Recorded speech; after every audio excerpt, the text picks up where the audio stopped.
Moi-même, camarade de l'île Maurice, qui m'a espèce de tout correct, la diaspora aussi. Donc, le dimanche 27 avril 2025 à Zodi. Dans cette vidéo-là, les amis, moi, j'ai envie de nous donner moi, mon opinion, la ville de Vienne, euh, dans laquelle moi été en ce moment. Et la ville, nous allons dire que c'est une ville extraordinaire, d'un point de vue architecture, d'un point de vue monument, d'un point de vue parc. L'atmosphère aussi, bien sûr, qui est un peu, on va dire, commun à toutes les villes européennes. L'atmosphère de sortie, l'atmosphère la nuit, tout ça. C'est une ville, franchement, les amis, si jamais vous avez une visite l'Europe, vous avez bien mettre ça à la villa, le bucket list. Et moi, je vous conseille de mettre ça à la villa à la fin. C'est peut faire un voyage dans toute l'Europe, mais mettre Vienne à la fin parce que Vienne, franchement, c'est la ville qui, pour moi, hein, incarne vraiment la culmination de la civilisation européenne.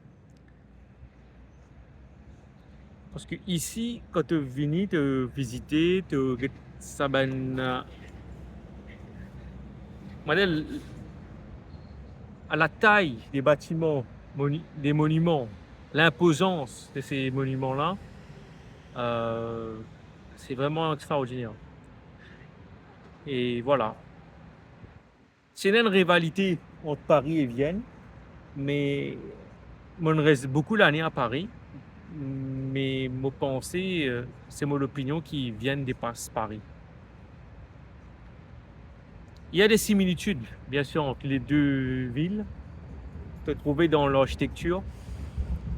Ça se voit dans les styles des statues, les styles des immeubles, des bâtiments, un peu comme si haussmannien en France, c'est là, le style haussmannien. Mais ici, c'est différent, oui. Mais ben artisan, ça, c'est même artisan qui travaille dans sa de la ville là. Il crée ça là, crée ben, un monument dans sa de la ville là. Ça se voit. Euh, donc voilà, Vienne, c'est une ville incontournable si jamais vous avez envie de visiter l'Europe. C'est une ville malheureusement aussi, la Vienne comme l'Autriche, qui a un passé quand même assez douloureux, un passé assez, on va dire bien noir aussi, parce que le dictateur, on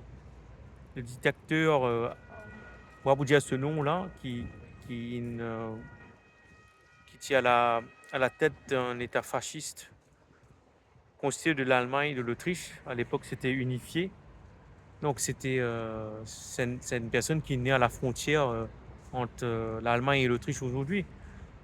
Et c'est un pays, voilà, les fonctionnaires aussi, les grands fonctionnaires du Troisième Reich, beaucoup de membres de SS, tout ça, la police militaire du Troisième Reich, ben, tout ça, c'était beaucoup étaient des fonctionnaires des autrichiens, hein. Ils étaient issus de la ville de Vienne, de l'Autriche en général, tout ça.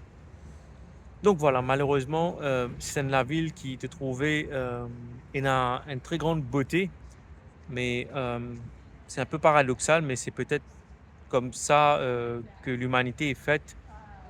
Euh, à partir de cette beauté aussi, à partir de toute cette magnificence, maintenant le mal qui émergeait aussi. Et voilà, c'est ça qui est incroyable ici. C'est une histoire qui, c'est pas aussi récente que cela, mais ça s'est déroulé il y a 80 ans. Mais l'Autriche, il peine faire un travail de dénazification comme l'Allemagne l'a fait. D'après ce qu'ils m'ont dit, il y a peut-être ben du monde ici qui est encore nostalgique du Troisième Reich, tout ça.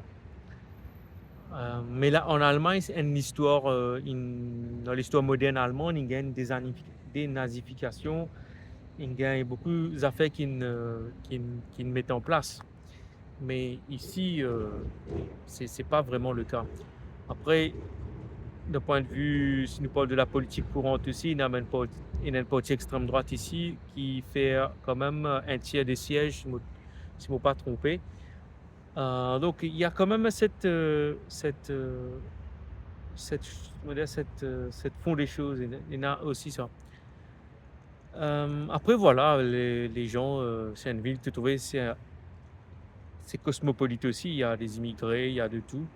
Et, euh, et il y en a beaucoup de touristes, bien sûr. Et vous pensez que le pays a évolué dans un sens aussi qui est un peu plus vers la tolérance, tout ça.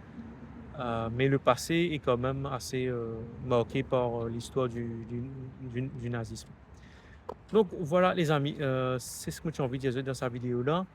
Moi j'espère de passer une très bonne semaine et moi, je vais terminer mon voyage demain, je vais aller à Budapest, euh, l'autre ville qui est majeure dans l'empire austro-hongrois. Donc Vienne, c'était la capitale de cet empire-là. Et voilà, si jamais cette ville en Europe, Vienne dans la liste et à la fin, c'est mieux. Ciao les amis.